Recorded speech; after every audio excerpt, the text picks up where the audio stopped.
is now time to take an in-depth look at what's making news this morning, and we're joined by Research Fellow at Deakin University and rural podcaster Kirsten, a friend of News Breakfast. Welcome back.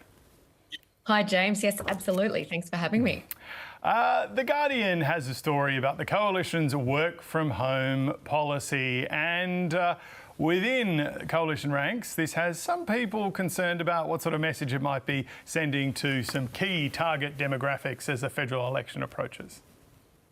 Yeah, that's right. I spotted this story early this morning on the front page of the Guardian's website, and it appears that people within the coalition ranks, so insiders, they do remain anonymous in this, have been raising concerns in their own party that it's not been fully thought through, this policy, this push for public service workers to return to the office.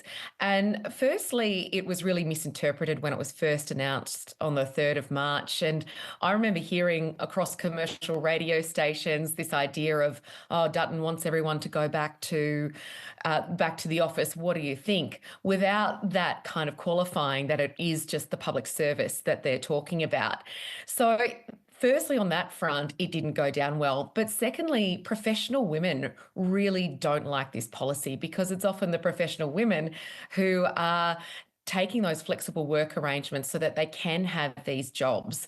And I think a third factor to that is regional and rural women in particular. You know, there have been many public service workers who have been able to return perhaps to their hometown or make that tree change or sea change during those COVID years. And they are part of new communities now and want to remain.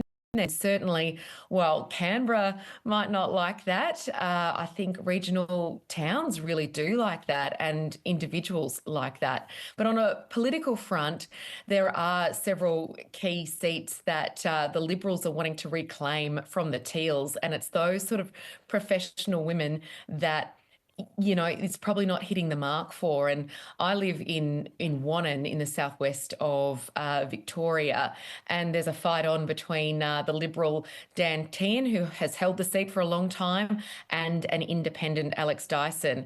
And so this is a real issue for those kind of independent versus coalition seats.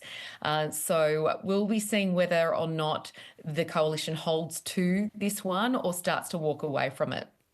Kirsten, let's talk about the age. They are focusing on tariffs. I mean, we're all focusing on US tariffs a lot. And Trump's beef with Australia could threaten Australia's biggest US export. Now, this is a story about farming.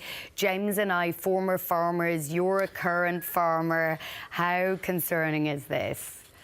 Oh, this is great. We can all have a great old yarn for the next 2 hours about farming. But look, I was excited to see that this is being covered on the national stage, and it's an international story, really, and the Australian as well is talking about it. And that's where the tariffs might hit next, which is agriculture. So you might remember Donald Trump had popped up on social media a while ago that April 2 was the deadline for farmers in his country, that's when the tariffs would hit. And so certainly for us in Australia, that's the next topic we need to be talking about after aluminium and steel, and the talks that were held there didn't seem to be very successful. So, you know, The Age has made a really good point in sort of talking about how the steel and aluminium collectively is worth $1 billion for exports, whereas the red meat industry, so beef and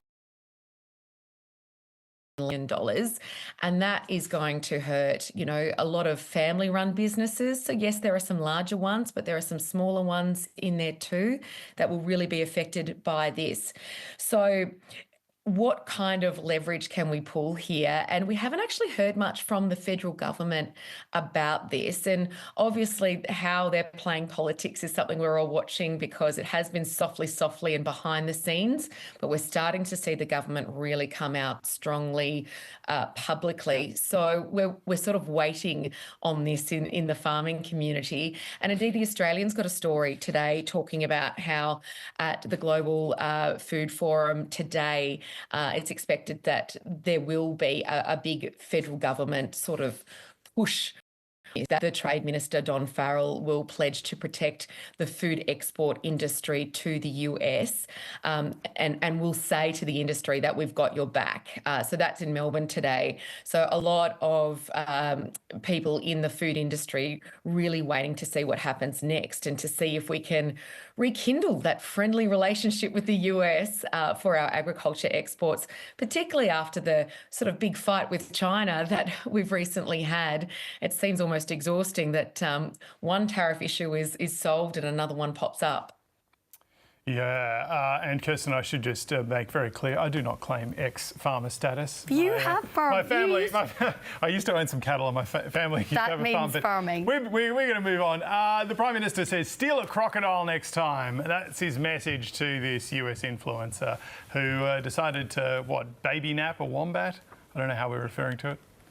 Yes, well, this is probably the biggest story of them all if we're thinking about an international stage. I was looking around this morning and it's made CBS, CNN, Deutsche Welle, so it's all across international titles about this American influencer who, allegedly stole a baby Joey from its mother.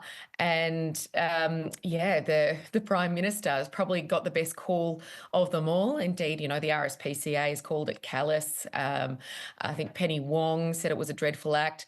But Anthony Albanese said that, well, maybe you should try snatching a baby crocodile and see what happens there when its mother gets upset.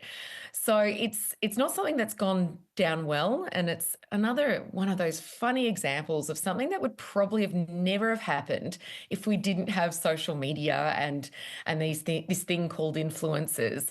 But look, Sam Jones, the influencer, has deleted the video. Her account has now been switched to private, and but there is talk that her visa might be being questioned now, her visa status here in Australia. But look, she also has made it clear that she only picked up the Joey for a short time and then returned it to its mother. But this very quick has absolutely grabbed international attention. Yeah, sure has. All right, Kirsten, thank you so much for your time this morning. Great to be here. Thank you.